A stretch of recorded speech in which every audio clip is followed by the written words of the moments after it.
నాకు cool drink ఒక chips packet ఈ డ్రింక్ ఎంత 40 రూపాయలు. ఈ చిప్స్ ఎంత 10 రూపాయలు. ఈ రెండు కలిపి ఎంత పెద్దయా 50 రూపాయలు. నాకు అలా వద్దు చిప్స్ 40కి కూల్ డ్రింక్ 10 లెక్కన మొత్తం కల్పిస్తావా తీసుకుంటా పిచ్చోళ్ళ ఉన్నాడే రెండు కలిపి 50 కదా అయ్యేది. సరేలే మనకెందుకు అమ్మేద్దాం. సరే అలాగే వెళ్ళి తీసుకోమో. ఇద్దా 10 కూల్ డ్రింక్ ఒకటి చాలు చిప్స్ వద్దు అలా కాదురా అబ్బే. ఎక్స్క్యూజ్ మీ మామా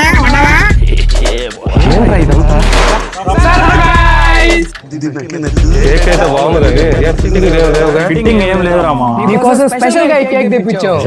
టేస్ట్ కూడా చాలా బాగుంది. ఎందుకు బాగుండదు ఇదేమన్నా నార్మల్ కేక్ అనుకుంటున్నావా ఇది ఎలైట్ ప్రీమియం చాకో పమ్ కేక్ ఇది ఇందులో 8 రకాల పండ్లు dry fruits spices orange juice grape juice అన్ని మిక్స్ చేసి కొన్ని వారాల పాటు నానబెట్టి దీన్ని తయారు చేస్తాం మామా ఇది డిసెంబర్ క్రిస్మస్ సీజన్ లో మాత్రమే దొరుకుతాం మామా అందుకే నీ కోసం స్పెషల్ గా తెప్పించాము థ్యాంక్స్ రామా. మీ ప్రతి సెలబ్రేషన్స్ లో కూడా